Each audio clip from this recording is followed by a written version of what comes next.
Good morning, softball America. Hello. The season has come to an end. Officially, we've had a couple days to ruminate and watch professional softball. Hello, we're happy you're here. Gray Robertson, Tara Henry. It is the season finale. Hi, Tara. How are you? I'm so good. Good morning, everybody. I can't believe this is the finale. I just feel like we started this yesterday. Let us know where you're tuning in from.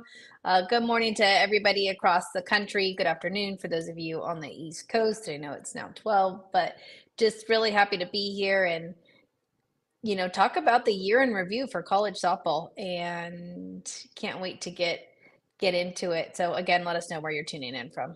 Yes, we've got a great show. Not to go full SNL on everybody. Tegan Kavan will be here. Tegan Kavan, have you heard of her? She's really good at this, the softball thing. And also maybe a couple other special guests are going to pop by. Who's to say? We are flying by the seat of our pants a little bit as we wrap up the season, Tara. Yeah, good morning. Obviously, Teagan Kevan, and then we're trying to get a player from the AUSL because I don't know if you all watched more softball this weekend, but I sure did. And hopefully, we'll have a guest for you. And she had a pretty good 2 days. Is that Hopefully, a we can get her. tease? Yeah. Reminder to everybody, we want you to like, we want you to subscribe. We also want to hear from you. Tara, what is the best way for people to do that? Yeah, obviously, if you're on YouTube right now, please like this podcast, subscribe if you're not already subscribed. And then obviously head on over to the site on3.com/softball. We've got some new content up there. Brady Vernon just rolling out the top 100 players of the year that just dropped, I believe. Well, it just went up on social, but it dropped this morning. And we've got our final top 25 of the season.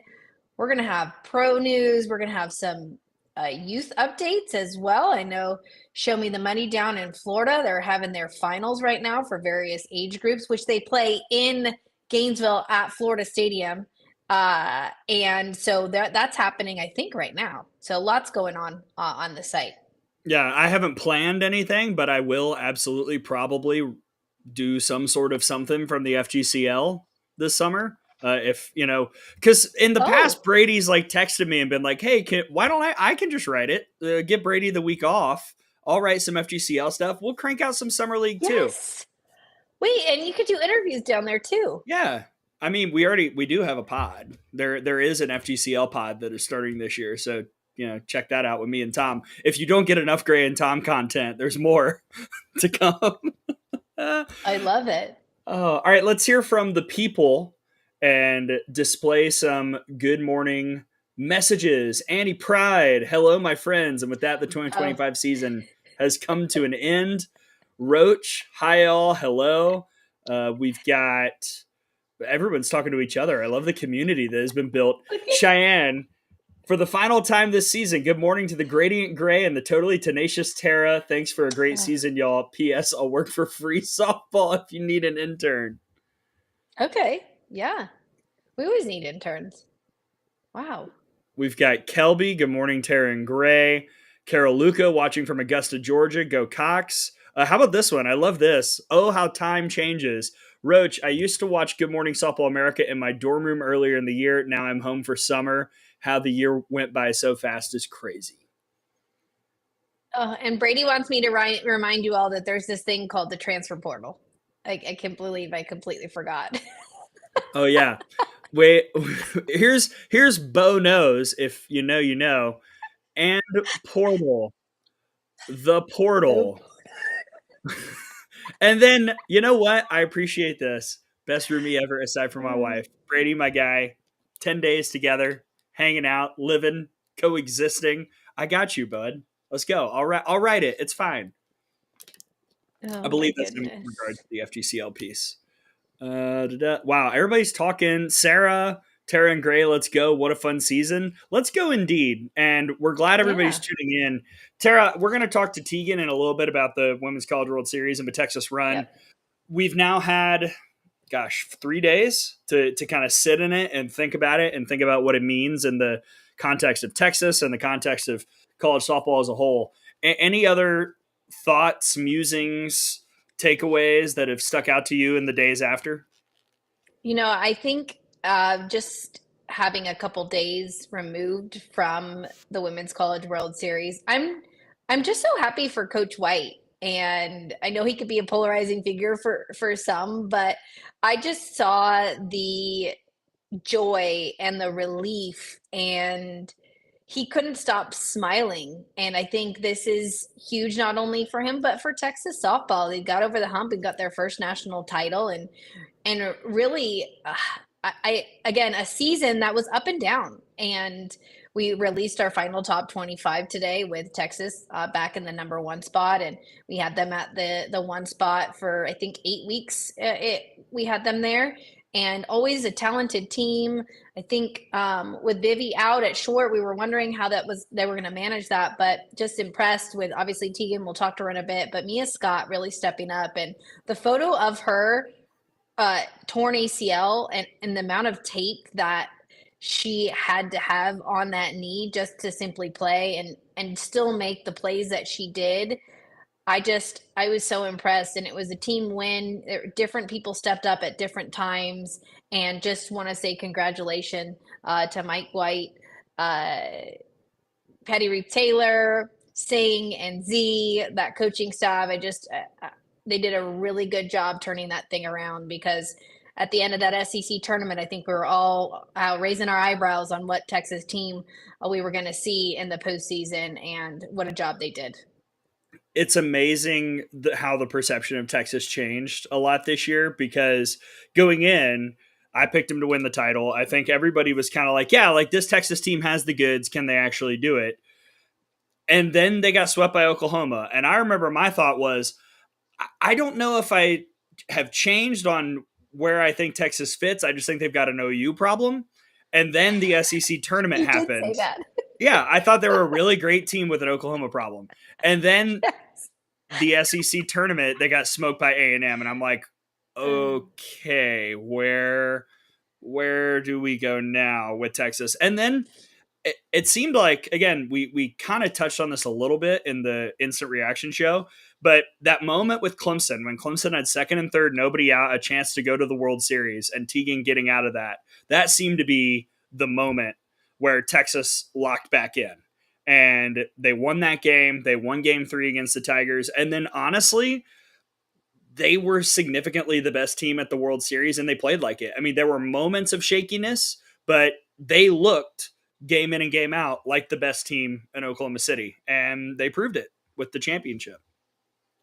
Absolutely. And we'll talk to Tegan Kavan on what that was like for the team, because I know they went through obviously some ups and downs. But again, you're right, Gray. And I like this comment in the chat because I think I say this a lot too.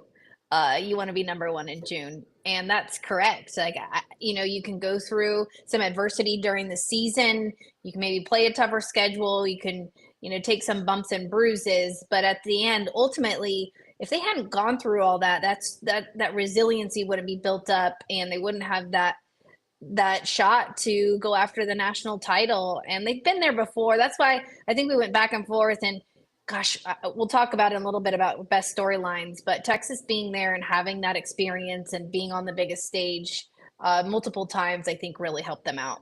Yeah, definitely. Again, we've talked about the intangible for years. Like, when you've been there, you learn how to do it. And Texas looked like they finally figured out how to do it. Now, it wasn't without some of the usual Texas charm of, wow, what were you doing on that defensive play, Longhorn defender? But, they found a way to win, and it was really, really impressive to see them break through, to see them beat OU, to get the monkey off their back in the winner's bracket game, and then to just go get all over Nija in the first inning of the Champ Series. And just as a whole, what a year for Texas, because coming into the SEC, we talked so much about how hard it was going to be for Oklahoma because, of course, like Oklahoma had won 4 straight.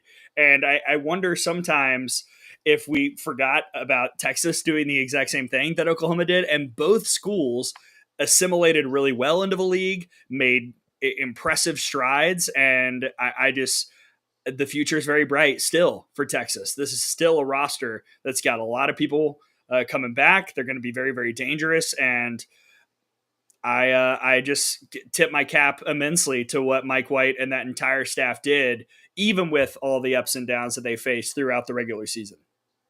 Yeah, and I love this in the chat. Shout out to Patty Ruth Taylor. Big fan of Patty Ruth. Was really impressed with those pitch calling as well. Yes. And I think that was a huge part of it. And we'll ask Tegan in a little bit when she jumps on here what it was like in the bullpen with numerous pitchers. But again, congratulations to Texas. And how about Jolie Mitchell?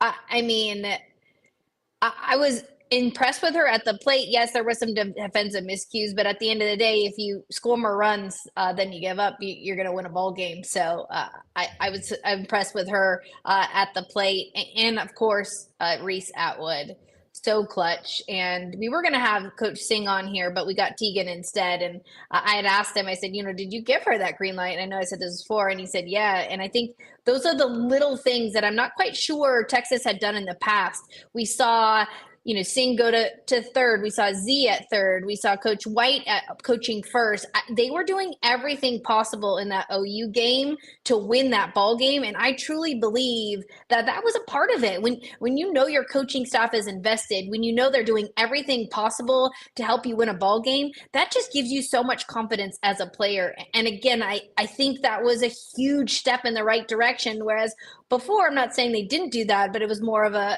kind of laid back mentality. And for me, when I saw that, I said, here we go. Not only are these players bought in, this coaching staff is doing whatever they can to get this W. And I think that was a huge part of it. Yeah. Any other last thoughts from the entire World Series? I mean, it was a historic one. We saw more close games than ever before. Ratings were gigantic. This was a win, I think, for softball. Oh, absolutely. I mean, we talked about how close every game was, the numerous walk-offs. I mean, I know we did a review of the World Series on our last podcast, but Tennessee, Carlin Pickens in the circle, again, she's back there for the Lady Vols, somebody that was electric all season long and a huge part of getting eyeballs on the sport. When you have somebody that throws that hard and is breaking records, that helps bring people along to the sport. And we'll talk about Nyjah when we get into our superlatives.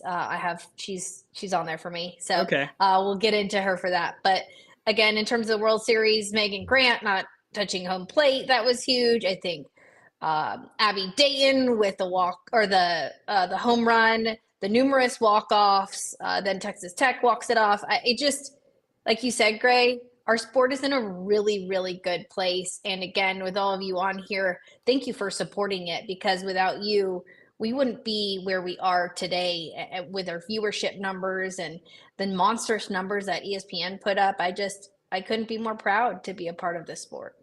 Absolutely. We are, by the way, going to dive into our final top 25 a little bit later as a bridge to 26. We are at the very, very end of the pod. We are going to preview a little bit of next year, some early talk. Again, with the caveat that there are things that are changing as we speak. I am sure Brady will have a portal update for us at some point in the chat if need be. But should we do our superlatives before Tegan Kavan joins? Sure. I mean, yeah, we've got them on here. Yeah, let's do it. Let's do it. Best. The chat is up. Look at this chat going. I love it. I love it. All right. Hey, y'all send us your answers as well. We want to hear from you. Yes. I've got 5 categories down. So we're going to start, Tara, from all of 2025, not just the World Series, the whole daggum thing. Best game. What is your pick? Oof. I was thinking about this all morning because Gray sent me the rundown, which I know we said we were going to send it out to everybody. We'll do that next season. We'll get better for you guys. Best game for me, which none of you really got to see, was UCLA Arizona. It's a great pull. I love it.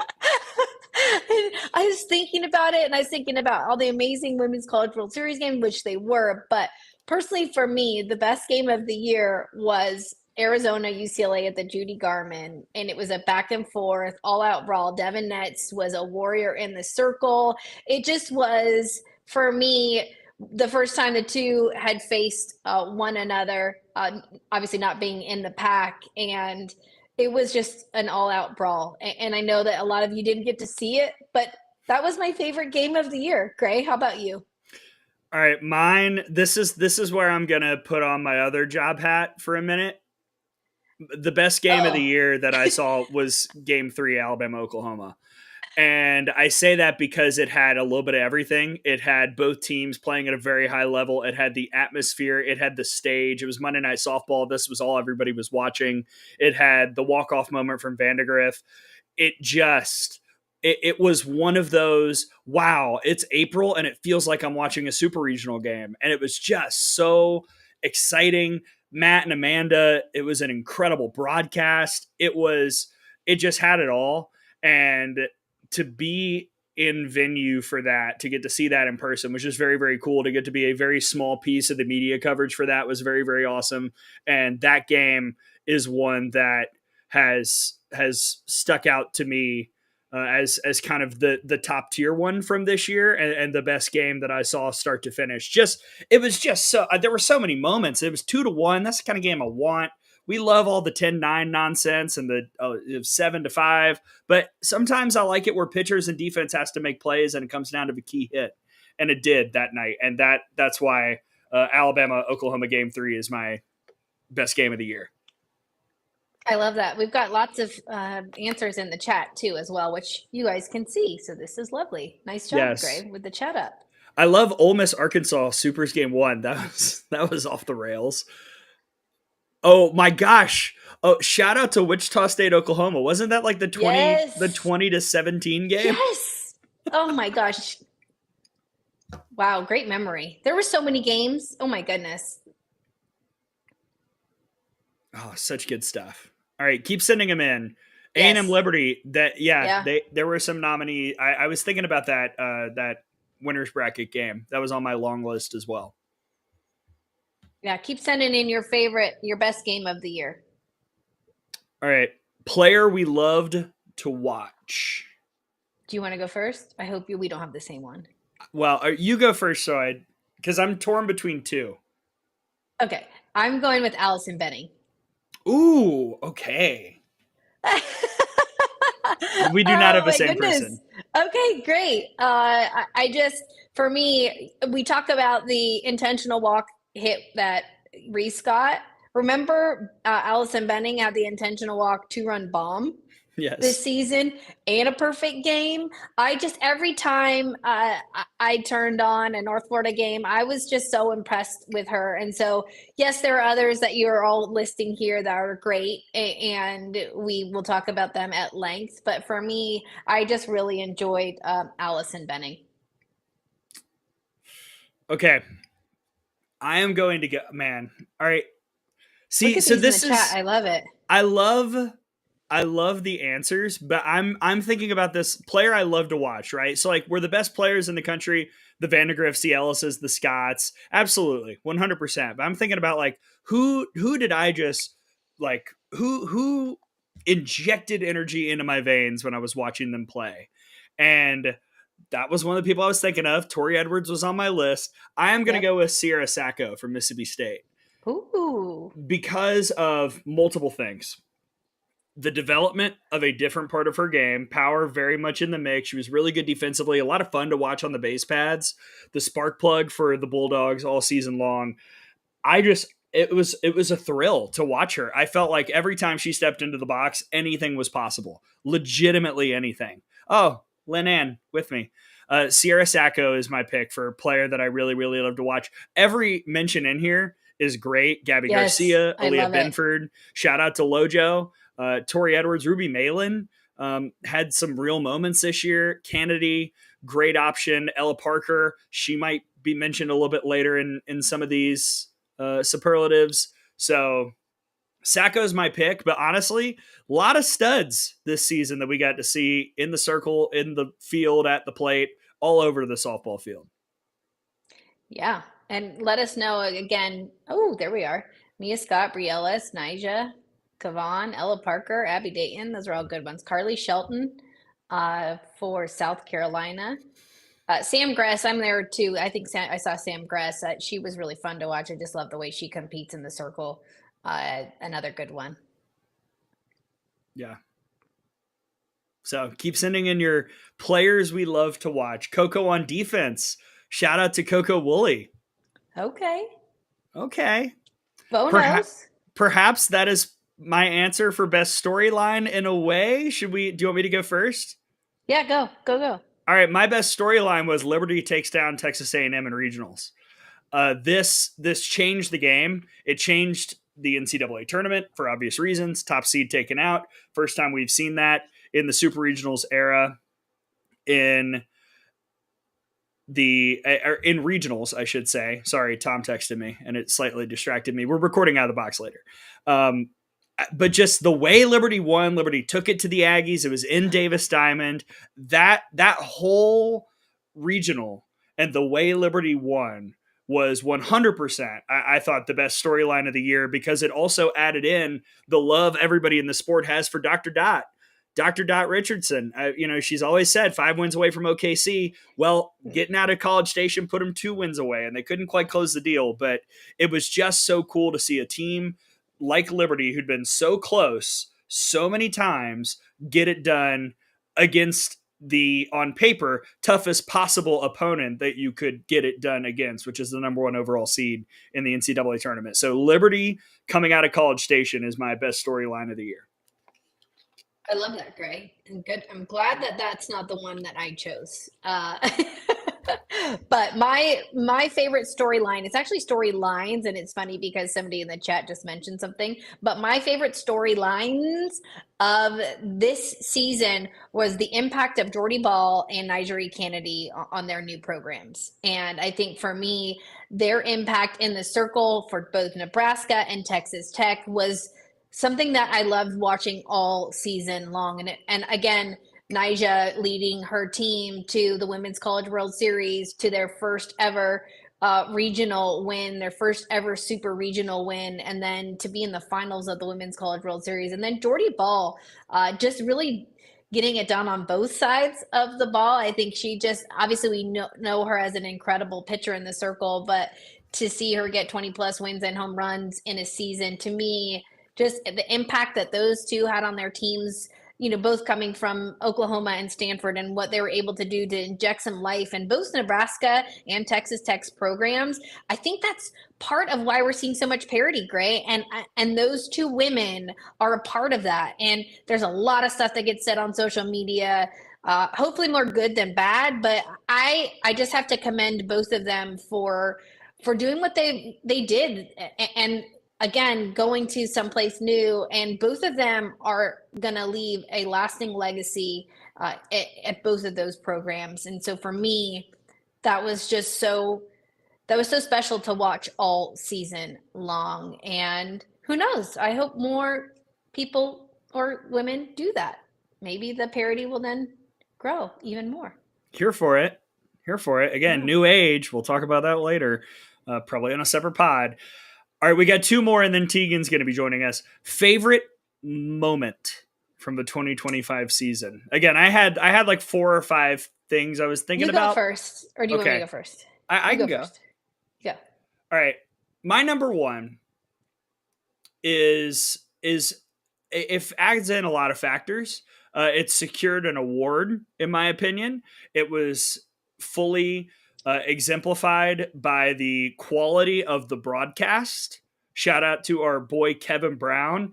I think that my favorite moment is the Brie Ellis SEC tournament home run after not seeing a pitch to hit all day, and then the walk-off grand slam against Georgia. That was because Tom and I were driving in the car to go to the game because we were working later that day, and we've got it up on the Bluetooth, and Tom's holding the phone, and we're listening to Kevin break down the moment. And as soon as the bases were loaded, we're like, Brie Ellis is going to get a pitch to hit, and she's going to win the game. The whole show, the theme had been nobody's giving Brie Ellis a darn thing. And and the first legitimate pitch she had to hit, she hit it out. Kevin's call was exceptional. It was just one of my favorite moments of the year because Tom and I burst out laughing in the car. We were like, of course it happened. It locked up player of the year for Brie Ellis, I think, if there was anybody who was still discussing it.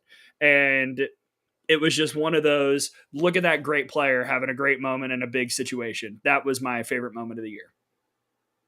I love that. That was pretty epic. I mean, obviously being there and witnessing it and seeing it in person, that was pretty cool. And good thing that's not the best thing that I saw in person, because I know that's our next on Yeah. our superlative. So get yours ready, everybody. Yeah. For me, my favorite moment, this is kind of different, but for me personally, my favorite moment was seeing Michaela Edenfield receive her golden ticket. And again, I think we've spoken about this on previous shows. To me, it was one of the most genuine, one of the most pure reactions I have seen in our sport in a really, really long time. And to be there for it and to be around the senior day that Coach Lonnie Alameda put together for those seniors, it was so, so special. And something that I'll never forget. She didn't even know it was going to be her, Gray. Like she genuinely didn't know, and her reaction. Her aunt was there, and who had played was a catcher as well, and had played softball at Florida State. To me, that was the best moment, and I know it's not necessarily something that on the field, but I'll forever have that memory. And to me, I think that golden ticket, the whole production that AUSL put together was brilliant and super, super special. So Michaela Edenfield receiving the golden ticket and to be able to be there and see it was my favorite moment of the season. All right, we're going to fly through this last one. Best thing we saw in person this year. I saw a lot of people on my favorite moment. They were like, what about Abby Dayton? That's the best thing I saw in person this year. That moment, the Abby Dayton game tying home run against Texas Tech, that was, covering this sport, one of the most jaw dropping moments I can recall. I've never heard a stadium pop like that. I've never seen a frenzy. Kevin again crushed the call. I think that's one of like the top 5 softball calls I've ever heard. Kevin was amazing in that moment. But he said something at the very end where he said you can still feel the aftershock from the earthquake, the Abby Dayton earthquake. And you could. I mean, in the stadium, there was a buzz for like 15 minutes, and then Texas Tech walked it off. But like that home run from Abby Dayton was the best thing I saw in person. That was absolutely wackadoodle, crazy, awesome. Yeah, that was pretty crazy. That's on there on my list. But for me, mine was the steal home. Texas Tech's Oh yeah. they stole home at the Women's College World Series. I know it was against the Bruins, but to me, that just takes so much guts, not only to make that call, but to execute that call. That was the best thing I saw in person all season long. You know, it was also pretty darn special to see in person, Tara. What? Well, the pitching performance. Who? Who? Like, What? who?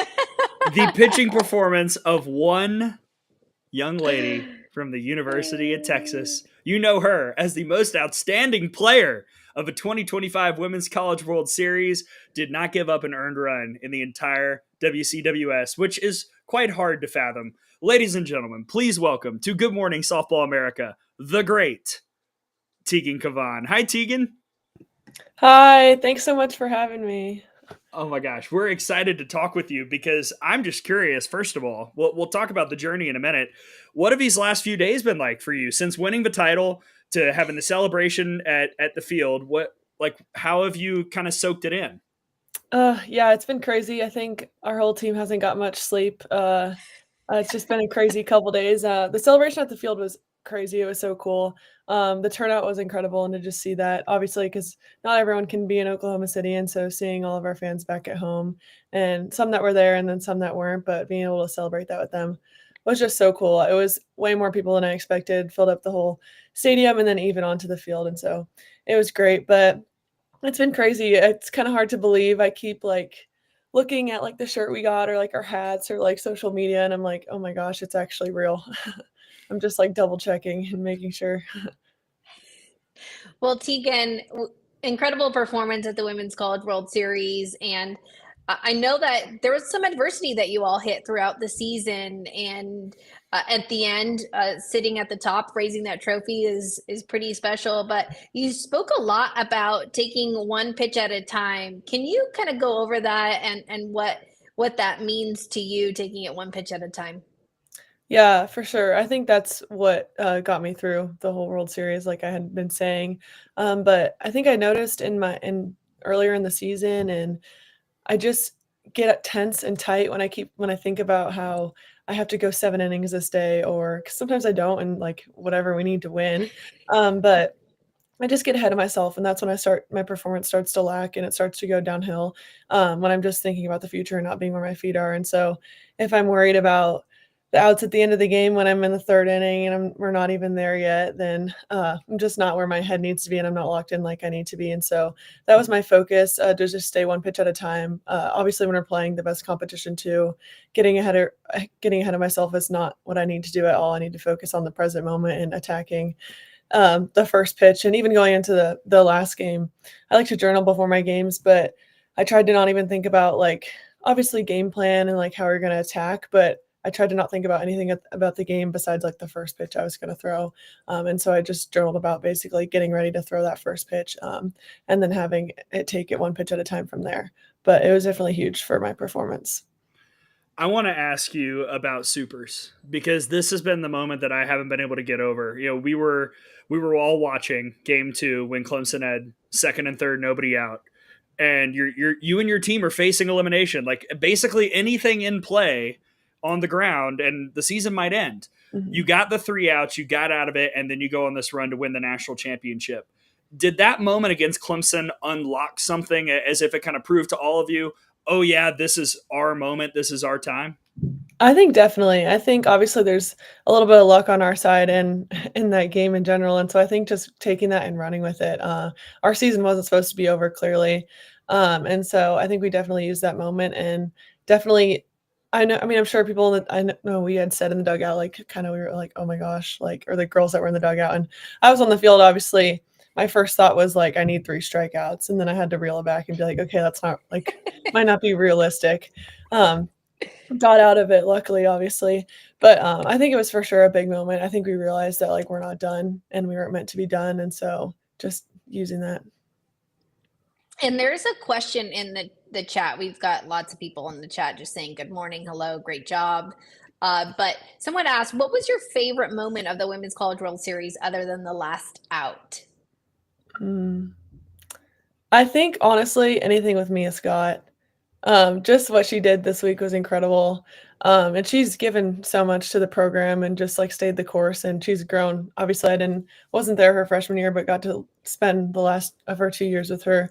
Um, Just so thankful for that. She's a great person, and I know the media doesn't see a lot of her, but, she's I mean, I don't know what you'd expect if you've never met her, but, she's quiet, but she's, like, fiery, and she has so much passion for the game, and so just seeing her succeed, and now that she can say she's a national champion, like, she deserves that wholeheartedly, and so I'm just so happy to see her, like, go out the way she did because she's grown so much. And just even seeing how she wouldn't, like, talk much on the field earlier in the season, and then towards the end of the season when her season's, like, on the line, and the way she's just, like, showing, like, so much passion, was just it rubbed off on me, and really I think we wanted to do it for all of our seniors, but especially her. And you know, with this program, Texas has come so close, you know, a couple times in the champ series. How gratifying was it to see, for the program, for the staff, for legends of Texas like Kat Osterman, who I know was so emotional after the game, for them to get this national championship and cross that finish line and get to the mountaintop? Yeah, so cool. I mean, finally, right? Like, we've been there and hadn't been able to, get it done, and so I think it means the world. It's clearly, like you said, a testament to everyone before us because, it's hard to do it. Like, I mean, I don't know the numbers on people that have gone to the championship game and won it their first time, but, it's hard to do it, and I think honestly, it's given me more respect for all the teams that have done it before because it's not easy. And so everyone that helped us get there, and all the alumni, and all the former players, like, everyone had our back and was texting us and, like, saying they were rooting for us. And even if they weren't there, everyone was just on our side, and it was really cool. I think I want it to be like their moment as just as much as ours. Like, it's like all of our national championship. It's not just like this team's. It's like everyone that came before us. I want them to feel like they're champions too. I love that. Last one for me, Tegan. What is the best message you received, or like what is the best note you received after winning the national championship? Oh, um, I have to think. I mean, I got so many, and obviously with the stuff in my family and my grandma passing away, everyone was just so gracious to me and showed me so much love, like more than I ever could imagine. But not necessarily a message I got, now switching topics kind of, but my brother on New Year's on January 1st of this year, he like called it in our family group chat. He just said Texas softball national champions 2025. And so I think after the game, I like knew it. And I had been thinking about it like in the week and I was like, okay, like get it out of your head. Like not too prematurely. And then after the game, I like pulled it up on my phone and showed him. So a text I received a while ago, but just kind of cool that it came into fruition. Oh, that's amazing. Last thing, and then we'll let you go, Tegan. What's next? Like, what are you going to do these next few weeks? Are you just you going to get like a spa day? Like, what happens before you start to get ready for another year in a few months? Yeah. Yes, hopefully. I want to get my nails done. I'm trying to plan a massage. But I actually have an internship that starts tomorrow, so that's why I'm home already. Otherwise, I probably would have stayed in Austin a little bit, but yeah, I need an internship to graduate, so I start it tomorrow. But I'm excited. And then I'm gonna be at the USA camp at the end of the month, and then I'll be playing in Canada with Triple Crown again. So more softball to come, but I'm taking a break for right now. Fantastic. Adulting does come for us all, so Yeah, I understand. unfortunately. Tegan, congratulations on everything. I'll speak for the entire softball world here. Your strength in this World Series is one of the most inspirational things I've ever covered, and it was amazing to watch you on that stage pitch the way that you did, perform the way that you did, and win the way that you did with your university. So congratulations on a championship and to you on a great season. And we are very excited to cover you in the Longhorns once again next year after you finish your internship this summer and play a little more softball. Thank you. That means so much. Thanks for joining us, Tegan. Thanks, Thank Tegan. you, guys. The great Tegan Awesome. Kavan. I What a love cool that. kid. I love that her brother called it out. Like That's in awesome. January. This is what That's a so lesson to cool. us all. Save the family group chat. You never know what's going to be said that can come back. Do you delete yours? I never No. delete mine. Okay. I still have our little chat, the world famous one that we've had going for 4 years. Every text, I've got them all. So Incredible. we are all set, which is good. So Tegan, congratulations! What a special player! What a special young lady! What a special kid! Like, man, I mean, just again, like I we touched on it a little bit. I don't think unless you've been like, I don't think anyone will ever know truly. And we can all try and get close. We've all had different things happen in our lives. I don't think anyone will know what Tegan felt having to pitch in that Oklahoma game after losing her grandmother earlier that day. And just to perform the way that she did and then to keep it up. That's the part that sticks out to me because, we've seen great epic moments at the World Series and then it not linger. And we did not see that with Tegan. Tegan was great from start to finish, and it's a testament to her and to that Texas program, to the staff for getting them mentally there, not just physically. Mentally, Texas was 100% there this weekend in terms of just having the strength to get over the finish line, and Tegan led the charge. A lot of credit to that young lady for everything she did this season. Absolutely. And thank you, Chris Brown, for hooking us up and making sure that Tegan got on here today, the SID at Texas. We might also have another Texas guest joining us too, but I think we have another guest as well. But not yet. No? She was here and then she wasn't. So hopefully she will. I was like, wait, where'd she go? You heard the bloop, and the bloop was there. But hopefully she will swing back in. Maybe she'll be back. Okay. Yes. At least she knows how to get onto the link. So. That's true. It did work. The link does work. Oh my goodness. Oh, here we go. Okay, perfect. So just a couple of minutes. Do you want to tell us who the guest is? Oh yeah, it's Mackenzie Clark. Oh man, Sam Barber and I have been going back and forth trying to get you all an AUSL player on here or coach. And I think it's just been really Cool to see the league start, opening day, ultimately happening in Rosemont.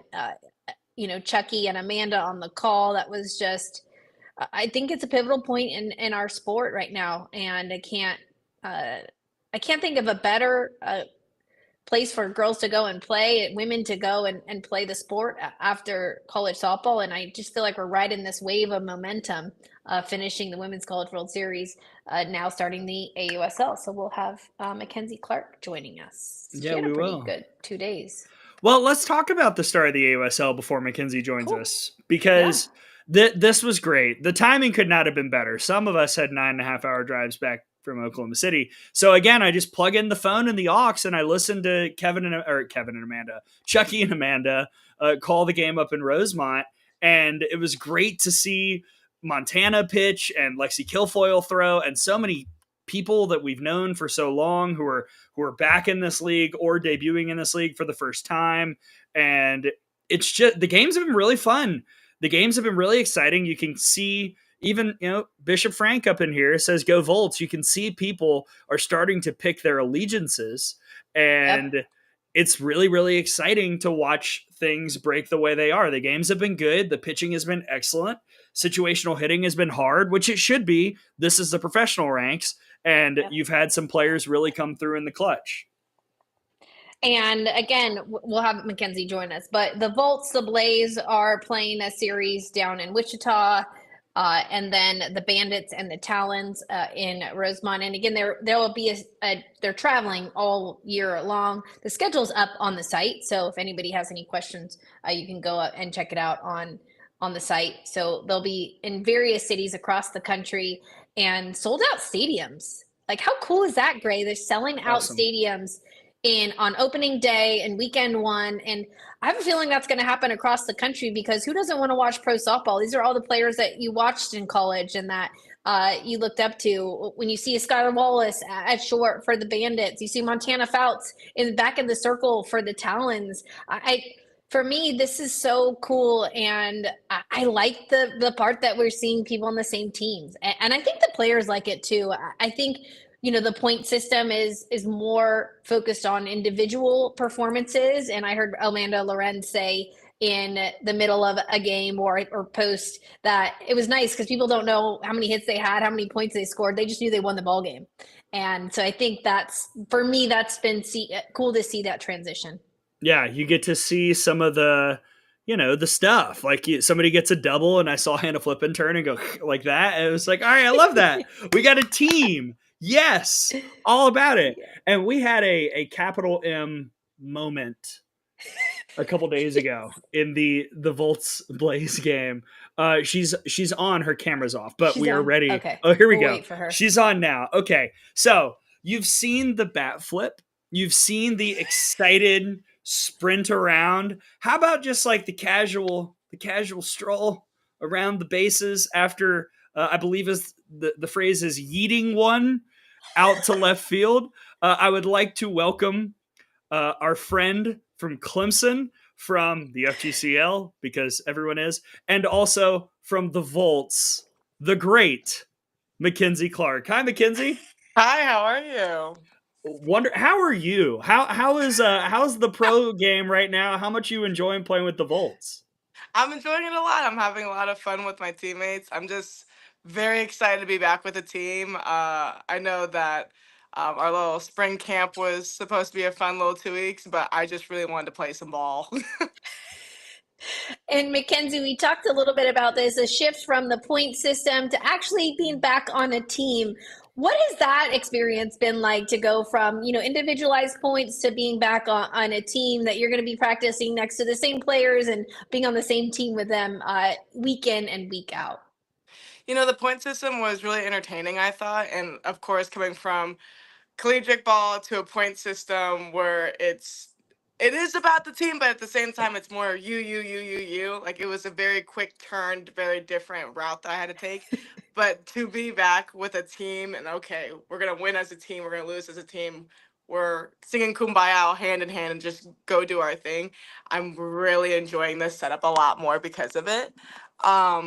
But at the end of the day, just to not having playing by yourself and like being in the cages and throwing with like a partner or like a net or whatever is all fun and games. But to be with a team, when I tell you guys, I'm so excited. It's such a relief to be back with the team. Very happy to be a part of it. Yeah, you mentioned spring training camp, and like it was a big topic on the TV broadcasts that I was listening to, Cheyenne, in the chat, not watching because I was driving. But like it's a short amount of time for everybody to really kind of come together outside of practice. What did you and your teammates do to kind of get that chemistry going? Did you go out to eat? What was the kind of the behind the scenes stuff that helped build the team camaraderie? Well, it's also part of like the greatest part of the season, which was postseason. So we got to watch a lot of college ball together. We went out a couple times to a couple different restaurants, had a meal together, watched some good softball, and got to, kind of bond that way. But a lot of us, we've played together or played against each other for the last year, for me, for last year or so. But just to be able to do things like go out as a team, have dinner as a team, like just to interact with one another, love it. Have no complaints over here. And McKenzie, Gray talked about it at the top to introduce you, the Grand Slam for the Volts. Like, pimped it out of the box, like, loved it, like, knew it right away. So sick. So good. Like, what did your teammates say to you? Well, when you gave it over home plate? Let me preference it this way. When I tell you guys, I told Rachel the first inning, that pop fly to me 100% should have been caught. And in the books, it's like, one earned run. I was like, no, Rachel, that's on me, big dog. Like, I gotta buy you a steak dinner. Like, I will get you back that run. Like, I will get you back. I will get you back. And all of a sudden, we tied it, and I was like, okay, we need one more, and I can like relax, I can breathe. Like, I won't have this guilt hanging over my head for Rachel anymore. And she pitched her butt off that game, and I was like, all right, Mackenzie, you need to make up for it. Like one more hit, one more play, and I think my teammates were like, Mackenzie, let it go. I was like, no, I will not let it go. I felt so awful, and to finally have that hit, like I didn't react in any way besides just like a.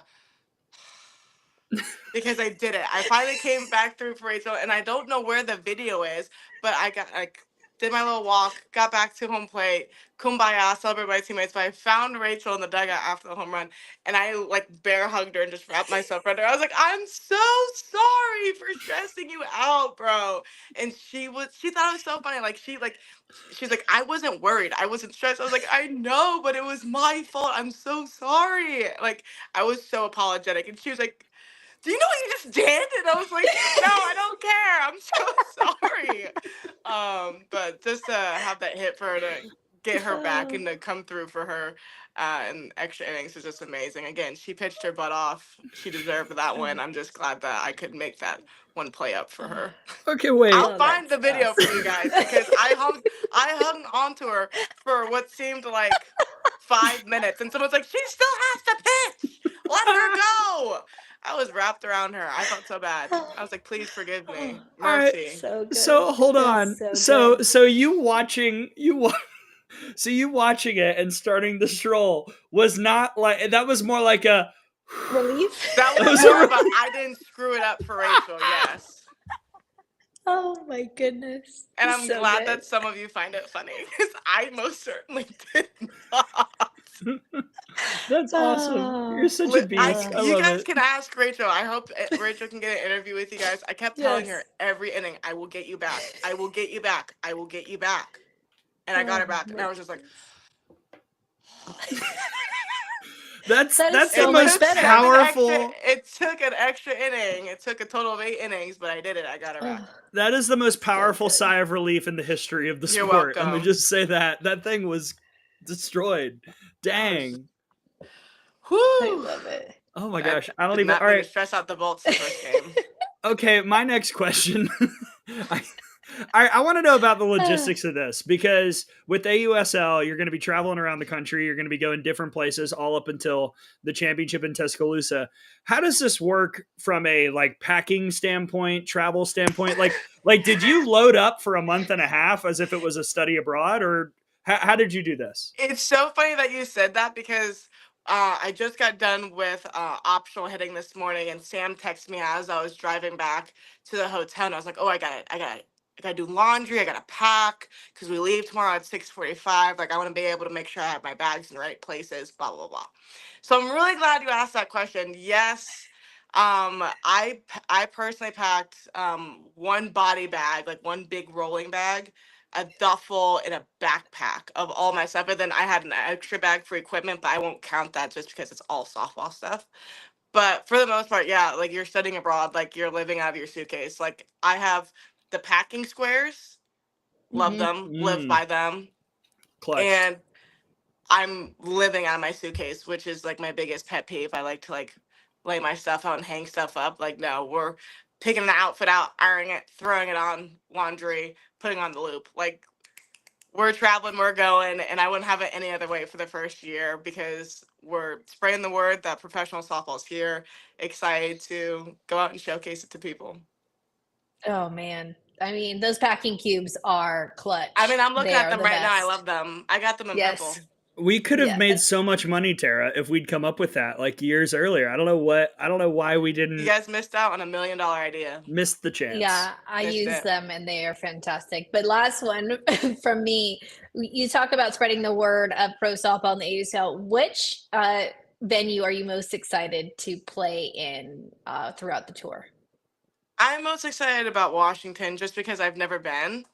And I know it's going to be a huge thing for CIS and for BK and for all of the Husky alumni. But like how fun is that to go back to your alma mater? Like, I don't know who I have to talk to, but like, I would love to go back to Clemson if that could be a thing one year.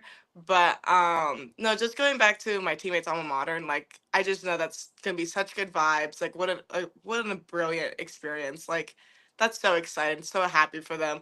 And I keep hearing that they have amazing facilities, and I love purple, so I can't wait to go. Just checks It every is box. beautiful. Check, That stadium yeah. is honestly, that stadium is one of the most beautiful stadiums It to looks play pretty. in. It is gorgeous. You're gonna love it there. It's in Seattle in the summer. It's gonna be fantastic. I'm Gray, excited. anything from you? I've got one more because I wanted to ask about the strategic factor of the AUSL now, because now you're playing like series, which Yes. again, you're throwing it back to the college days a little bit. After an AU, you're kind of mixing and matching and playing. Is it fun to kind of get back into the strategic nature of it all and having to specifically plan for pitchers and watch film and stuff like that and to do all the extra stuff to play the same team 3 times in a row? 100% it is. Like I thoroughly enjoy being on the team where I am now because everyone has such high softball IQ and everybody has seen these pitchers over the last couple of years. Meanwhile, I've only seen these pitchers maybe a handful of times and I'm still learning their process and I'm still trying to get what their cues are and stuff like that. But like to be able to get pieces of information and start putting like the puzzle together essentially as a hitter, like if you look at my team, they're full of individuals who just have such great perspective of the game. And so this year, like I'm really just trying to be a sponge and absorb it all in. But no, I'm really liking the strategic side of it. It's just, oh my gosh, I have so many knowledgeable people about hitting. You have Sierra Romero, you got freaking Amanda Lorenz, Jesse Warren, like the people I like grew up watching, like, dang, they're good. Well, now they're my teammates and now they're the smartest individuals in the room and I get to learn from them. So just very excited, very grateful to be on the team I am. Oh, that's fantastic. Awesome. Mackenzie Clark, ladies and gentlemen, just pimping homers all summer long in the AUSL. Mackenzie, I am very excited to see you in person again in Tuscaloosa later on this summer. It'll be a lot of fun to catch you up. And thank you so much for hopping on the pod with us. Always good to chat. You're the best. Thank you guys for having me. Hope you guys have a good one. Absolutely. You too. All right. Bye. Oh, Mackenzie Clark. What a fun time. Oh my gosh, we need to have her every week. She's got great energy. Like I understand it. Like now even watching her play and then she's just incredible. And thanks Sam for making sure that we got that interview on today. Hope you guys, we're going to try and do some AUSL players every week. I think it should be fun. Ooh. And they play tonight. They do. They play tonight at 6 o'clock. You have to tell her good luck. Good luck, MLB.com. Yeah, sorry to Mackenzie. Good luck. We love you. Awesome. And then tomorrow, by the way, is the ESPN debut for the AUSL. Tomorrow night at 7 Central Time, it'll be Talons and Bandits on ESPN2. So Chucky and Amanda back at it. it's been fun. I watched the games yesterday. Yesterday was a crazy sports day. French Open final, baseball. There was a lot going on. And then I pulled up the softball I was watching on my laptop, and the games again, just high drama, really good stuff. So this is working. I've been really impressed by the public reaction of everybody tuning in, and the broadcasts have been really good. And I can't wait to see what the rest of the summer holds as we continue to travel around the country and watch more pro softball. I really love it. I'm not saying I didn't like the point system, but there's something about watching a team grow over the season, and again, having teammates that you're going to be around. And we saw some communication issues this past weekend with a few teams, but that's going to get better because you're going to be playing next to them all summer long. And so I think watching the growth of a team and having, a jersey, I need to get a jersey. I got to get a jersey. Maybe I get all four. I probably need to get all four because I don't know that I can pick one. For sure, I have to get a Talons jersey because of Georgina Korik. So I've got to get a Talons jersey, and there's a lot of Bruins on there. But I think I need all four because, literally, I'm watching every single game, and for me, I don't know that I can pick a team. Well, I'm not supposed to anyways, but I don't think I can. I'll say this. Hey, AUSL teams, if you want to send me jerseys, I will wear them on the show. I'll do it. I've received shirts from coaches and coach spouses.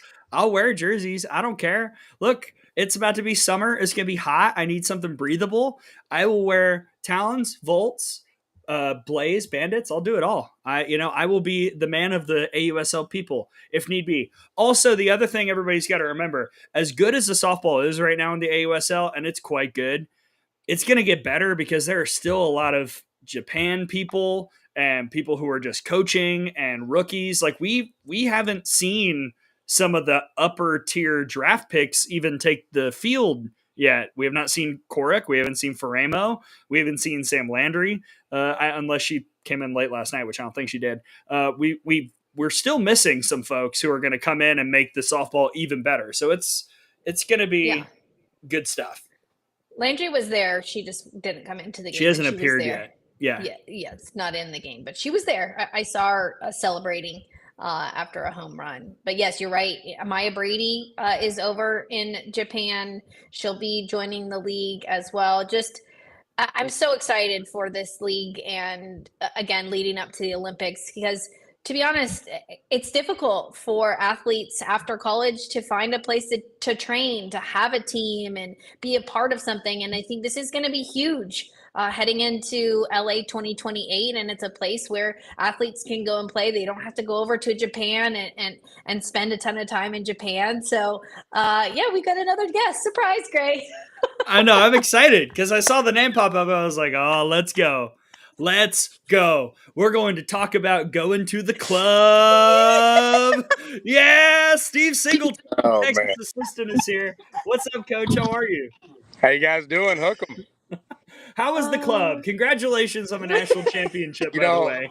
Yeah, thank you very much, first off. And the club, probably wasn't what it sounded like. We're about 40 years old here, and staff was hanging out in the steam room. But that's actually pretty funny that caught that moment because our girls for a few weeks have been talking about how winning the championship and going to the club. And so it was really more me yelling at them that we're going to the club like we're going to Disney World or whatever. But it got caught that way, and it was actually pretty fun. So. Oh, man, that was awesome when they caught that. I know that you're out. I think you're at a defensive camp right now, so no rest for the weary. But I want to talk about the offense and what you saw from them this year, because you lead the offense and were really successful. But gone through some bumps and bruises. But what were you most proud of it with this offense? Just how resilient they were and how much individually players grew, not just physically. I mean, we have such good athletes, but mentally, they became pros basically at the plate, which you kind of have to be up there in those environments against the best pitchers in the country. I mean, I look at them and we were able to beat Florida with Rothrock, beat OU with Landry, beat Tennessee with Pickens, and then beat Niger twice. Like that's slaying every dragon that's out there, you know? And so that's never easy, and it's never failure free, you know? And so they're going to have to really learn to embrace it, learn to be a unit, adjust, trust things, you know, take risks like Reese Atwood swinging 3-0 on an intentional walk. You know, I mean, honestly, you have to sell out and you have to do stuff that might not be conventional, but might be the only way, you know? And so I was really proud of them. I'd like to give a shout out to Coach Zaleski too, because she never gets really talked about in our offensive stuff, but she's huge. I give her just as much credit as anybody gives me. She works with a lot of our girls individually. She helps support game plans, gives new, fresh ideas from somebody who actually played softball. And so, you know, it's a team effort for sure. Walk us through. You mentioned it, but I want to hear it all. Walk us through the Reese Atwood 3-0 moment in Game 1 of a Champ Series. What was going through your mind? What the communication was like? Just take us through the whole story. Well, you know, once we got Caden on, and then Mia gets on behind her, and that brings Reese up. You're like, yes, here we go. You know, and so you're kind of like, we've got the table set. We've got our best players. This is our shot. And before, you know, you're talking to people in the dugout. I'm talking to Jolie about her approach. You know, should the at bat get to her? And by the time you look up, they're walking Reese, and you're kind of like, dang, like you wanted them to have to pitch to her. So then we took second base with Mia, and the first one from the side, it looked close, but I couldn't tell. You know, and so I'm like, was that close? I'm kind of whispering to Sophia Simpson, who's over my shoulder. She's my left-hand woman, is always right there, you know. And so she was like, that looked close. And they throw the second one, and you can see on camera, Reese just kind of peeks back at me and is kind of like, that's right there. And looking back now, getting to watch it back, it's like, yeah, that they leaked back over the plate. So then I kind of give her the like swing at it, and I look up at the velocity because you can tell it's not quite as fast. I was like, hey, on time 67. And the next ball, she kind of locks in to being more on time. You can see her take is engaged, but the ball is just way too high. She peeks back again, like, are we really doing this? And I'm like, right now. and fortunately, it was close enough. You know, I mean, it was just, I've never been a part of that in my life, in baseball, softball, ever. I've never seen it happen in a game live that I've been a part of. And so for it to happen in that moment was pretty special. Oh, I mean, it was really special for us watching it too. I think it was one of those moments where like, wow, this is a turning point. And I want to ask you about that because obviously you've been there, you've tasted what it's like to get to the Champs Series. You had been there so many times. What did it finally feel like to actually that last out to then say, hey, we're national champions? I mean, it truly is surreal. Like, it doesn't set in. Like, it happens and there's just excitement and, you know, raw shock and like, you know, what's just happened, but you know, it's the next 2 days, 3 days. I mean, we're still here and, you know, you're thinking of those moments where you're having to text, you know, Patty Ruth and Coach White, like, you remember this when we said this year and where we were then. And like, man, they came through and we won it. Like, what was so cool was to see the way they came together as a group, you know, because we definitely hit some bottom moments there, you know, for a team at our level. Not, you know, we were never a bad team by any measure, but, you know, for the expectations we had, we wanted to win the SEC. That pretty much died getting swept by our fiercest opponent and rival, you know, at their place to lose the conference by 1 game. So I'm not still bitter, but a little bit. And then, you know, so then you move on and, hey, we're trying to lick our wounds and we're bouncing back and here we go and we're going to take down our other fiercest rival at the SEC tournament. So we get beat 14-2 on national TV and get run ruled out of that. And, you know, so it was those moments there that are the ones that make you emotional about the year. And when you think back on different kids stepping up, growing, you know, embracing roles and then growing and being huge in those roles and in the biggest moments possible, you know, I still not, you know, pinch me. I can't believe it. I want to ask about some of those kids who own their roles because, you know, when teams win the national championship, everybody's always talking about the studs, right? You know, Tegan and Reese and Mia and all the people who made the huge plays. But who are some of the players behind the scenes who really helped kind of cook things up in the dugout, who helped motivate teammates, who were just solid, good teammates that helped in hidden ways to win this national championship? I mean, there's so many of them. I mean, you know, I could go through all of them. And I think that's what's so proud, you know, what makes me so proud. But like someone like Katie Simmons, who, just doesn't get nearly the recognition, but has been to 3 World Series finals, is now a national champion, has been a starter in games in the World Series every single time, has started, we always make fun, like, hey, who else here has been a starting outfielder in the Women's College World Series? And Katie Simmons raises her hand because she does, backup catcher, DP, utility, first base, and so seeing her be just, a calm, collected, mature role on this team. Vanessa Quiroga, is our music queen, leads the dugout, and has had huge at-bats for us and huge moments stepping up in her career. And, is a player that we trust all the time, even when she's not the first one in the mix. You got a Dea Wallace, who's just, pure joy. She's sunshine for our team. But, she's a great pinch runner and hops into games, every now and then. Lynn Brister, a freshman that everyone loves that, nobody really knows much about because she didn't play a ton. But another kid in that dugout that everybody loves, connects with. You got Big Vic Hunter. She's just all swag and, Oakley's on at 12 midnight, but she's just, it's who she is. It's aura. And, she brings that confidence to our team. And when she's called off the bench, everybody believes in her, and that's the behind the scenes kids. And then you have the kids like, Leanne Good, who had a bunch of ups and downs this year, but her ups were the biggest ups possible in the biggest times on the biggest stages for, what I'll say is the best team in the country, and so it was like to watch her embrace moving from second to short, moving back to second, moving back to short, and just kind of grow in that and roll with the punches and really become just a competitive winner down the stretch. And then obviously the Mia Scotts, the Caden Henrys, the Teagans, the Reeses, the Jolie Mitchell and her, just doggedness, it's just, there's so many. Ashton Maloney breaking the career hits record. It's just, there were so many pieces that stepped up at huge times. Mac Morgan, when hadn't started since the 14-2 A&M game, but then comes out and throws huge games for us in the most meaningful moments and ends her career that way, like the champion she is. It's really just an unbelievable team effort. Last one for me. I know this was a big one for Coach White, and you've been around the program and been around Coach White. I don't think I've seen him smile so much ever in his entire career. In the 20 years I've known the man, I don't think that I've seen him smile so much. From your perspective, and obviously being on the inside, what was that like, seeing his pure joy to finally get that first national championship?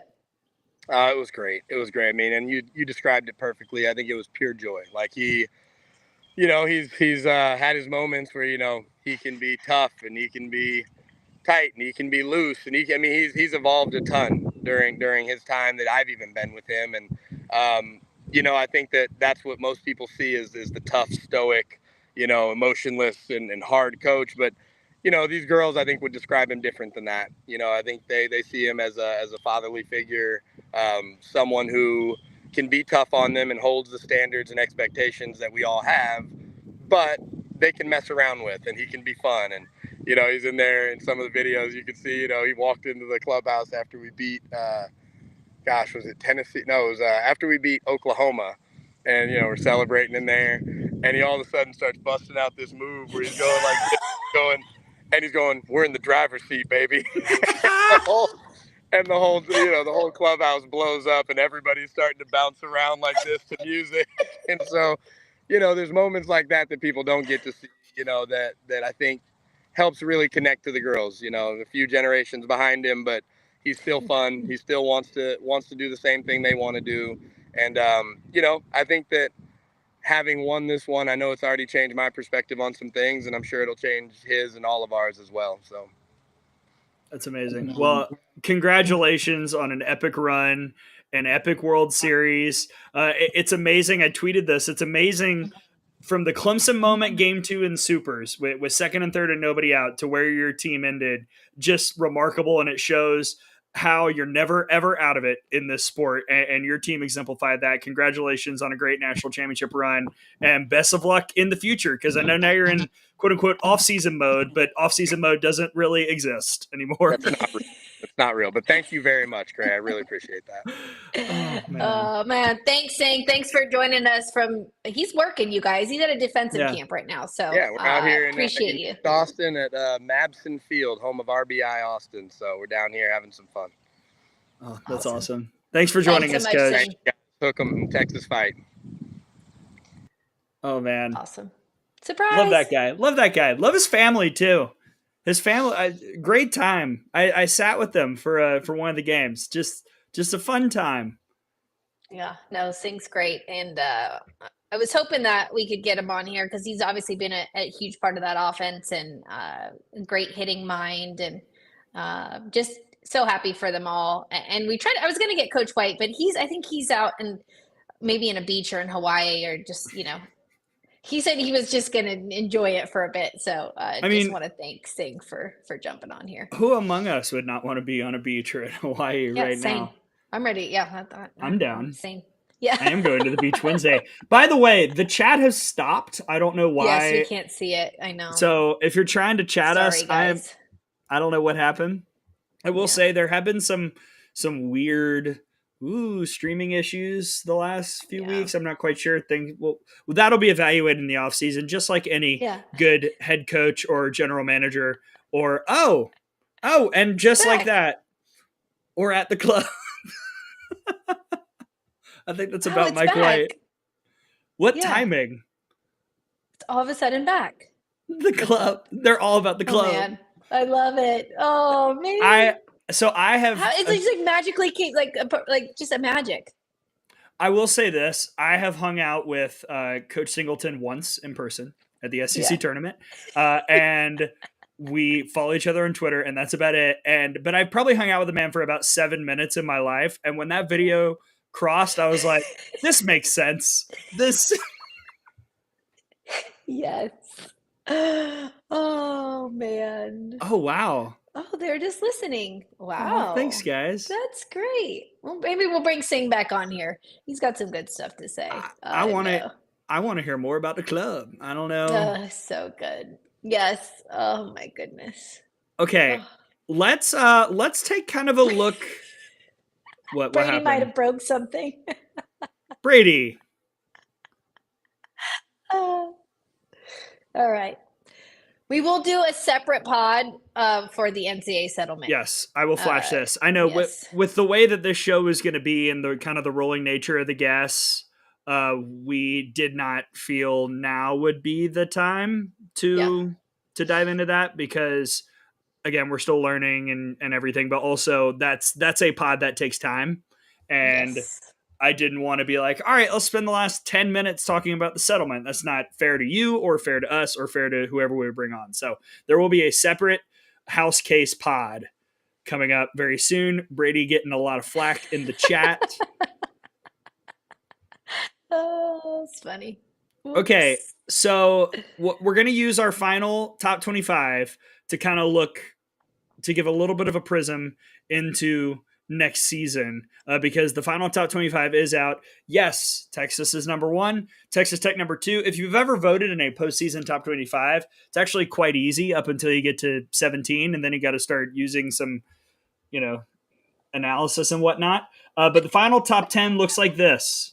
Number 1, Texas, 2, Texas Tech, 3, Oklahoma, 4, Tennessee, 5, UCLA, 6, Oregon, 7, Ole Miss, 8, Florida, 9, Clemson, 10, Florida State. The rest of the top 25 is on the website. Go check it out on softballamerica.com. It's on 3 as well. But Tara, I think when I look at this final top 10, the thing that sticks out to me is dadgum. Look at number 7, Ole Miss. Look at the Rebels finishing the year in the top 10. Just not what I thought we would see, but what a run by the Rebels to get there. Absolutely. I love when we do these end of the season polls because when we sit back here in January and February after the transfer portal has settled down, after we've seen and heard from the coaches about the incoming freshmen coming in, it's great to then look back at what it was right now on this day, June 9th, right? And I think you hit the nail on the head with Ole Miss finishing in the top 10, advancing to the Women's College World Series, Jamie Traxel, a program where we didn't know the assistant coaches were going to be. We didn't know, a J.Lo Lassiter had transferred out and went to LSU. Didn't know what they were going to be like in the circle, and for the Rebs to get to the Women's College World Series. And the addition of Aaliyah Binford. I think that was huge. Again, we'll talk about these additions all throughout the summer as we find out where more transfers are landing, which I know we're going to get into that in a second. Yeah. But yeah, I think you hit the nail on the head. And again, I just take a look at the top 5, top 8, and other than Ole Miss, it's not too far from. I mean, we should bring up our poll, our first poll, and compare it to this. It's not that crazy. We kind of crushed it. So I'll touch on Ole Miss here, and then we'll talk about Texas and Texas Tech, because we are going to talk about portal additions in the vein of 2026. There have been some big ones that have been announced in the last 48 hours. Ole Miss, it's going to be curious to see how Jamie Traxel kind of conjures up the magic again, because we could spend 5 minutes talking about all the people who are departing. Aaliyah Benford, Jaden Pone, Ashton Lansdale, Bree Lopez, Taylor Roman, Larry Boutte, Lexi Brady, Angelina De Leon. Was that 8 people plus others that I didn't mention who are all gone. So they're going to have to, get the Percy Yamases and Miley Wachenyos and Mackenzie Pickens to continue to develop and probably attack the portal pretty hard again as well. So that is kind of the way the team was built this year. I'm sure the coaching staff knew what was ahead, and I wouldn't be shocked if we saw Ole Miss be pretty aggressive in the portal this offseason. Texas is bringing back like most of them. You say goodbye to Jolie Mitchell, Mia Scott, Katie Simis, Mac Morgan, Vanessa Quiroga, who you heard Coach Singleton talk about, and Sophia Simpson as well. Everybody else is back. Got a really good freshman class. Texas isn't going anywhere, Tara. No, they're not. And again, I think that this is just the start of it. And once they've made it to the finals, and now they know what it feels like to win, that's pretty powerful. So they're the first. That group is the first at Texas to do that. And you're only going to see momentum from there. And when you talk about mostly everybody coming back, you got to talk about OU as well. And with the number 1 recruiting class, go and take a look at the recruits that are coming in there. The Sooners should be very, very happy with those freshmen that are coming in. And I'm sure we're going to see some more additions with the transfer portal as well. Just obviously landing Burzon is huge, but I have a feeling that we know that we're happy about Vivi being back at shortstop for the Texas Longhorns. But again, for OU, just reloading as well. Yeah, Oklahoma going to be really, really good. As I was, again, listen to Out of the Box. We'll do a full roster rundown for all the SEC teams on the show that is dropping tomorrow. But they have probably the most bullet points for returners / additions, and adding Burzon. Look, we've seen this movie before. You give Jen Rocha a year with a pitcher who's had success, but maybe has faced some hardships as well. And Cindy Burzon's an excellent pitcher. She's an All-American. This year, there were some hardships that she faced, from injuries to games where she just looked like she didn't have it. Jen Rocha is going to be able to shape that up very, very quickly. So it's going to be fun to watch that pairing, especially with somebody like an Audrey Lowry, who's kind of a completely opposite look in a lot of ways to Burzon. Also, what other portal moves do they make? Patty Gasso's going to bring in some people. It's like death, taxes, and Patty in the portal. Like that Oklahoma is going to make some moves.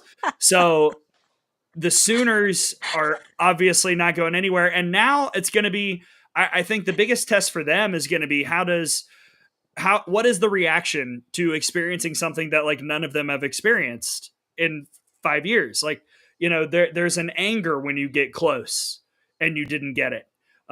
How do we see that play out on the field with Oklahoma after not winning the national championship for the first time since 2019? Like that's the last time a championship was played before this year where Oklahoma did not win it. Yeah. And, to be honest, when Patty walked into the press conference, she's like, I haven't had to do this for a good amount of time. Like they didn't even know how to act because, it was tough. They were all crying. They were sad. And it'd been 4 years since they had to experience that. And for the Sooners, a very young team, we just have to remind people they're a very young team, and they know what that feels like, and we'll be back at it. But in terms of portal mania, I know we've got a few on the docket here. Great, if you want to go through those. I mean, our number 2 team in the final poll is Texas Tech, who's probably going to be 1 or 2 in the preseason poll next year. And a big reason why is Jazzy Burns coming down from Ohio State. She went in the portal while we were at the World Series, and she announced her decision as I was driving home from the World Series. And going to Lubbock, going to be the backstop there for Nyjah Kennedy, who will be entering her senior year. Unbelievably, I can't believe it's almost about to wrap in college. What a get. It adds the element that I think Texas Tech was really missing, which is the true scary bat. The scariest power hitter, quote unquote, in the lineup was Nyjah. And she swings very big, and if she finds one, it goes a long way. But also, there were a lot of times where she swung and missed. And Jazzy Burns is going to come in with that true power hitter approach that is going to be a total difference maker in this Texas Tech lineup. And we'll see, again, another team where I am 99% sure they are not done grabbing kids from the portal. They're going to keep making moves. Yeah, I was going to say, I think you're going to see some more power bats that are going to join the Red Raiders this offseason through the portal. Haven't been announced yet, but I wouldn't be surprised if Jerry goes out and gets a few more bats to help support Nyjah and probably maybe another arm. Pitcher. Yeah, probably another pitcher in the circle. We don't know for sure, but there have been some whispers about just adding some power and another pitcher to help just take the amount of innings off of Nyjah. And she is the best pitcher in the country, but you can only do so much, and the amount of innings being thrown, if you just take the load off just a little bit, just to have a little more juice towards the end there, it's going to help those Red Raiders. But even with that, to make it to the Women's College World Series and be the runner-up in the first year, she is worth every penny. And anybody that says otherwise obviously doesn't watch softball.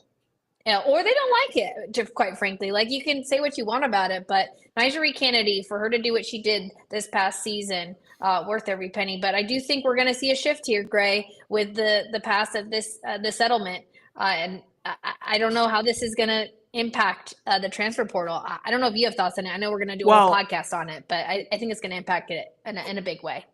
The one thing that I feel pretty confident about is, because every big name that's gone in the portal, everyone's instantly like, well, they're going to Texas Tech, right?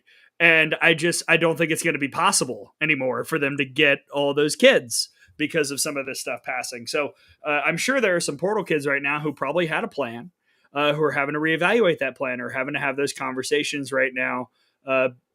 And that's stuff that we will cover on later pods. I think the other interesting piece here is, how does all this passing of stuff adjust how the Texas Tech roster, as it is currently constructed, stays? Because we also have the roster limits, right? So there are 25 that you're allowed to have on a roster. Texas Tech had, as I do quick math, 15. They had about 20, give or take.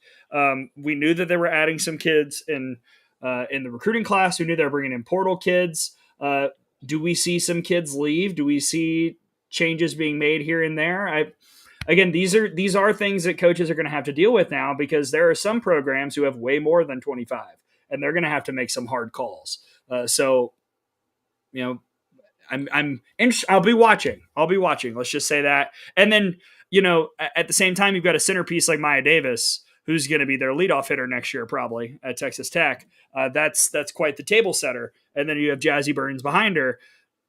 Texas Tech, kind of no matter what they do, they're going to be just fine.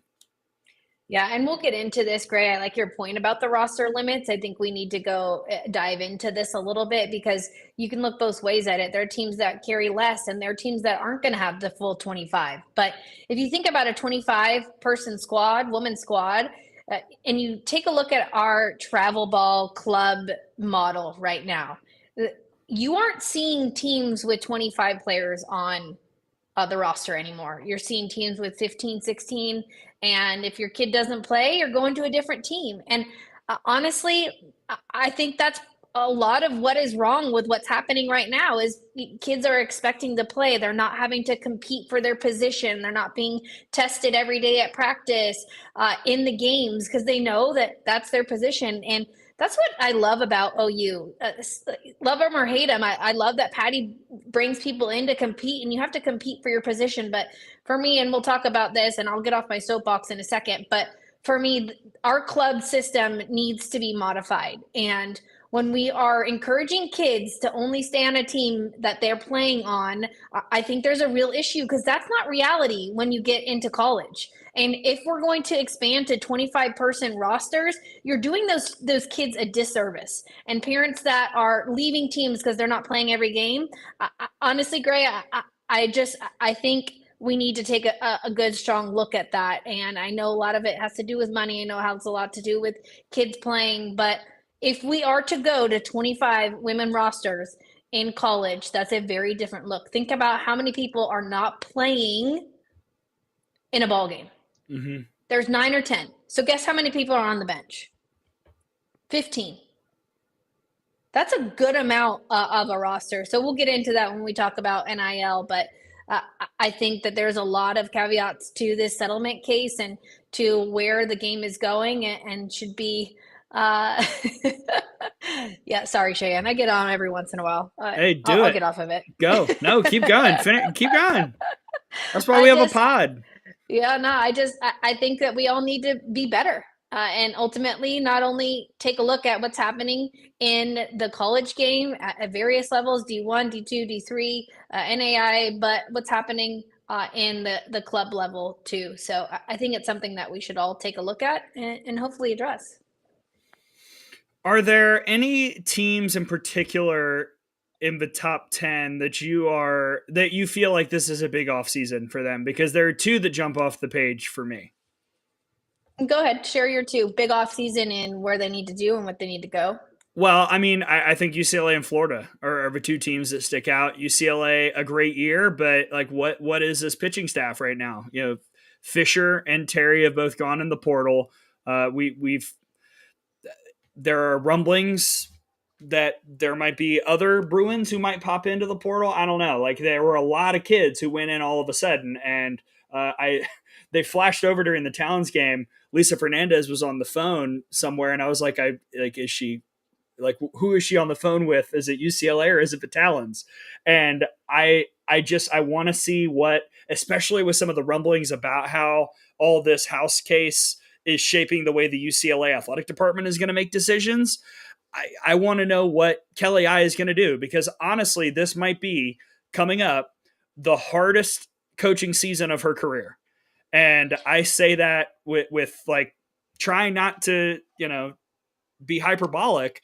I just think that these challenges, a lot of the things coaches are about to face are not things they signed up for when they took these jobs 10, 15 years ago. And it's going to be hard, especially with some of the issues that I think UCLA in particular faces. And I'll let you wax poetic about the Bruins for a moment, Tara, before I talk about Florida. Yeah, I mean, honestly, I don't know what's going to happen here in the offseason. I haven't heard much, but I think it is pivotal when you lose Caitlin Terry and potentially Addison Fisher, which I know that she had some comments on social media. And I think people have to remember something. Really quick to attack and go after athletes. I get it. They are potentially pros at this point in time, but you also don't know what's going on in some of these players' lives. And maybe it's not always what you think it is. And so I just urge people to maybe step back a little bit. And, nobody's coming into your workplace and literally saying something like, oh, you left this company and then going after you on social media. Or same thing when we talk about coming in and judging your performance. Like, you know what, Charlie, you didn't submit that report in time. And you know what? We're going to just berate you on social media for it. So for me, yes, the Bruins in the offseason is going to be really, really important to see how Kelly I manages that, figuring out what they do in the circle. Right now, it looks like they've got Taylor Tinsley holding it down there. But, Megan Grant, Jordan Woolery, those two are the core of that team. And with the season they both had this past season, bringing that into next season, you're going to get some offense. So I don't think that's going to be an issue, but a pivotal offseason for them. And then even for Florida, got to go out and get some pitching to help support Rothrock. And we saw that. And then obviously losing a leader in Kendra Falvey, Mia Williams entering the transfer portal, who had an incredible season at the plate for the Gators, losing a lot of key pieces of Corby Otis, who we're seeing in the Pro League. There's a Reagan lot Walsh. of Reagan Walsh, Yeah. that roster. I agree with you, Gray, as I look at that. But, I think you're spot on with those two as I take a look at the list. But also was really impressed with Oregon, and they've got some youth that continues to really step up in a way. Obviously, the Luchar sisters were so fun to watch. I think that's going to be a tough loss, but Lindsey Grimes back and figuring out how they use her heading into next season. And I know Missy said she's only getting better, and she's so excited about that. Yeah, like what can Florida add behind Keegan Rothrock? We just moments ago, Bono's posted Ella Wesolowski, the Mississippi State catcher, is transferring to Florida, presumably to be behind, at least in catching, 1 year of Jocelyn Erickson. Again, Shoemaker's going to be a sophomore. Can she avoid the sophomore slump? It comes for us all, but some freshmen have been able to rise above. It's going to be very important for her bat to be impressive. And then, like I mentioned a moment ago, just something behind Rothrock. And can Rothrock stay healthy? This offseason, a lot of rehab, I'm sure. Roach, according to On3, that's us. That is Brady. That's us. Hi, we are On3 and Softball America. So yeah, I will be watching Florida. It's an interesting offseason because there was so much hype. I mean, just a ridiculous amount of hype coming into this year.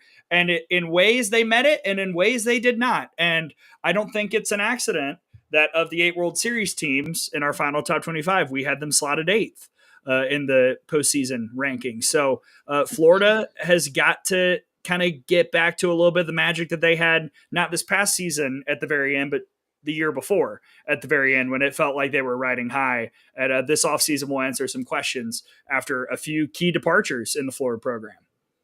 It's funny that we're sitting here saying like it's a down end of the season and you're still at the Women's College World Series. I know. I sound like the people I hate right now. I know. I'm just putting it out there. Like, you can say what you want. You can go after the Gators. You can go after Tim Moulton, but you still made it to the Women's College World Series. I can bet you the rest of the country, which I think that would be 292 teams. I think somewhere around there, we're about 300, 302. Would love to be in that position. So, yes, the standard is so high. And I agree. I know what you're saying, Greg. This wasn't for you. This is for everyone else. The standard is so high, and that's great because that means that you've set a bar and a standard that is so incredibly high that when you don't meet it, people are going to say, oh, what a job you did. But, again, Florida does make it to the Women's College World Series. And, again, it's really, really hard to do that. I mean, I bet you Texas A&M would be happy to be there. Oh my gosh, Courtney Deifel, you kidding me? She would switch places with Tim Walton in a heartbeat.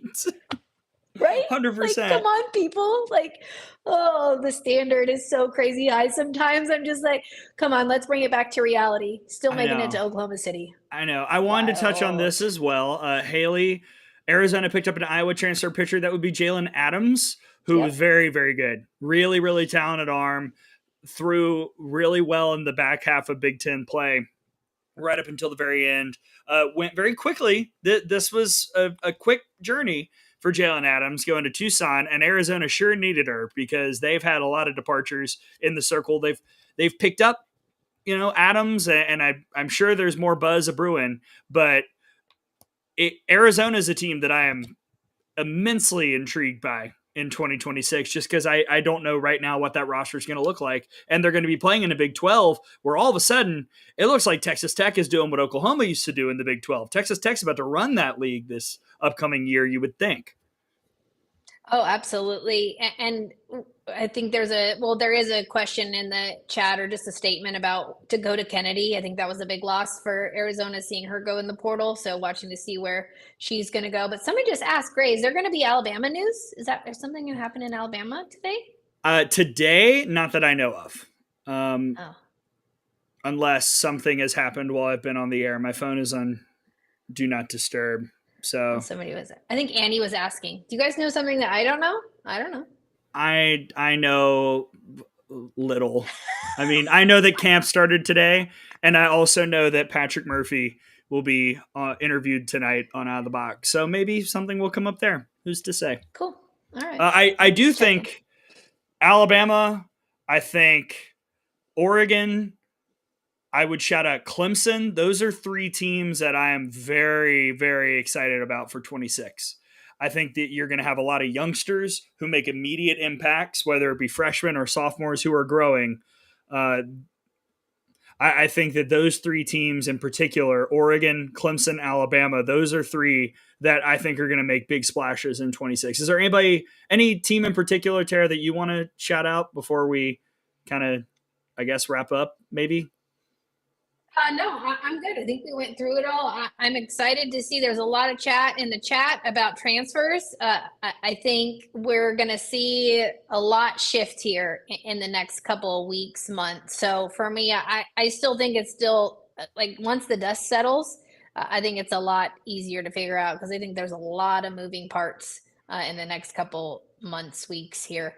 But again, just want to thank everybody for jumping on today. That was fun to have all of our guests Tegan, McKenzie, Sing. That was awesome. That was a lot of fun. I will address this by saying tune into Out of the Box. Again, Tom and I are going to go like full deep dive into the current recent additions, returners. I love this. In the portal and departures for every SEC team. So we're going to talk about South Carolina and that whole roster shakeup because some of the Charlotte kids are out. They have graduated. They have finished their 8th year of eligibility. So we will cover some of the new kids coming in. We've got the On3 Softball America. Yes, they're the same. Recruiting rankings as well that I will be referencing on the show too. So lots to talk about on Out of the Box. It'll be coming out tomorrow along with Patrick Murphy's interview. And hopefully, if we're able to schedule it, an interview with a very special guest who wears Out of the Box. Xavier, wherever you get your podcast, brother, wherever you just search Out of the Box. Okay, that's all I got. That was a tease. So we'll talk about all 15 SEC teams on the show. Full deep dive. I've got plenty of takes and thoughts. And most of them will probably age poorly because the portal exists. Yeah, that's the whole thing. It's just I think until we're done with the portal, it's really, really tough to evaluate teams and what they've got because it's just going to change so much over the next couple weeks here. That's so funny. You guys are awesome. All right. Anything else? Any questions in the chat? I know we're a little long today, but I think that it was great to have all those guests on and do a mini review of the college softball season. For those of you that are out on the travel ball club scene, I know Jen McIntyre was down in Florida this weekend. Show me the money. We've got 2027 position player rankings up on the site, so go and check those out. That's pretty cool. It's the next generation of talent. And we'll be out across the country gathering player profiles, so stay tuned. You'll be able to get your picture taken. Maybe we can do some metrics testing where I think we found a partner to do that with. We'll do a couple of testing across the country at some of these events and then can get you a new profile on 3, which so those of you that are aware, on 3 bought Rivals. So the profiles will be under the Rivals platform. We're just waiting for that to switch over in July. And all of those player profiles will be available over on the Rivals with a Rivals platform. So a lot of cool stuff happening this summer. AUSL, FGCL. And don't forget, Summer Rulebook Club. My physical rulebook came in last night. So we will at some, I don't know when we're going to do it, but we're going to try every week, every 2 weeks or so. We're going to pick a rule or an appendix or something. Sunday night, maybe? Sunday night? Sure. It probably needs to either be a Sunday or Wednesday, so Gray's available. Yeah, but that's what I was thinking. Yeah, but we're the summer reading. Get your summer reading out. You can download the PDF or spend the $13 to get the physical rule book before it goes out of style in December, and join us for the summer rule book club, softball rule book club, and Softball America's Rule Book Club. I will Everybody find get a your way to rule market books. it. I have mine. I left it at home. I should have brought it. Oh. It's sitting on my counter right now, next have to all mine the printed things I'm out. taking to Florida. I should get an actual rule book to help support. It's very easy packaging. It's just got the little, like, it's it's cute. Yeah, it's this yay big. It's Maybe nice. we can get some, I think this would be great. We can ask some coaches to jump on and have like actual real experiences, because that's some of the things that we don't get to hear or see is the umpire explanation to the coach. And I know that there are some coaches that have been chirping on social about the broadcasts or announcers, but sometimes, as you well know, Gray, we don't get that explanation. No, we get nothing. We get nothing. Yes. No one tells us a thing. Yeah, I think that would be great to have coaches jump on here and give us real life or real situations that have happened on the field as examples. I'm going to say one last thing before we wrap. I want to thank everybody in the chat and who watched us this year, because Tara and I have now been podcasting together for 4 years, 22. That's what we said. 22 was our first season, doing this stuff together. This season was by far the most active the community has been, in the chat, in the comments. Sometimes you said, yes, in person, pickleball. Shout out to Xavier and Cheyenne. Look at this. Shout out to Tara's hops. She totally hit a pickleball that I thought was going over her head, to which Cheyenne said she is an athlete. That's about the great Tara Henry. Yes. Fang Nation is up in the house. I just want to say thank you to everybody who paid attention. This sport means so much to both of us in very different ways. Tara, you played it, you coach it. I found it. And in a lot of ways, I kind of think softball found me. I needed something and I got it with softball. And it's just been such an honor to get to do this with you each week, to get to talk to some of the biggest names in the sport, to get to be a part of a group of people who care so deeply about something and care about its sustainability and its growth. Because we live in a world where a lot of it is transactional, and that's not what we're in the business of doing. We're trying to help this sport, and we're trying to help transform it. And so are every coach and every player that is a part of it. And so are all of you, the viewers out there who are chatting with us, sending us emails, coming to say hello, buying tickets, watching games, who are taking part in the growth. And I just want to say thank you to everybody out there who has made this season so special and who have continued to make softball what it is. And hopefully this rocket is just taking off. And I know we say that every year, but this year it kind of feels like we got something real, something that's actually happening with college softball and AUSL and everything else, and with the Olympics not far. So thank you. Stay on the rocket. Let's take off to another stratosphere, Tara. Always a pleasure, my friend. Maybe we'll be doing the show from Mars in a couple of years. You never know. Look, if Gail King can do it, we can do it. I have friends at CBS too. I couldn't have said it better myself. Just thank you, Gray. Thank you for being here. Thank you for steering this ship every week. And again, I just want to second what Gray said. Thank you guys for being here with us and engaging and being in the chat and making it so enjoyable. Because like Gray said, for me, this has been such an incredible year, and it's because of each and every one of you. It would be boring if it was just Gray and I talking. Not like that boring, but we wouldn't go an hour and 44 minutes. I'll tell you that. But it has been so enjoyable because of your passion, because of your support, and just thank you. Thank you so much for being here. It's been a true pleasure, and we're not going anywhere. Don't worry. We got book club, everybody. And one last shot at Gray. Real book club. Xavier, Gray tennis grunts when he hits a good shot in pickleball. They were good shots, though. I do. I do it in ping pong, too. He does. I once scared Ivy Rosenberry by my yelling of "come on" after winning a point in ping pong. She said that was scary when I did that. So you know, I got to get out the competitive edge somewhere. Again, thank you to everybody for tuning in. Thank you to our guests today, Coach Singleton, Mackenzie Clark. How about Tegan Kavan was here? That was over an hour ago, but dadgummit, she was on this show. And if you want, before we get into the Rule Book Club, to relive any of the shows from the World Series, listen on all audio platforms, go back and watch on the YouTube, you know, absorb the content, enjoy, and, you know, like Roach just said, time to go to the club. Let's do this. Oh my gosh. For the radiant Tara Henry, I'm Gray Robertson. Thank you so much for spending a season with us. We'll be back soon with the Settlement Pod and the Rule Book Club later. But until then, see you next time on Good Morning Softball America.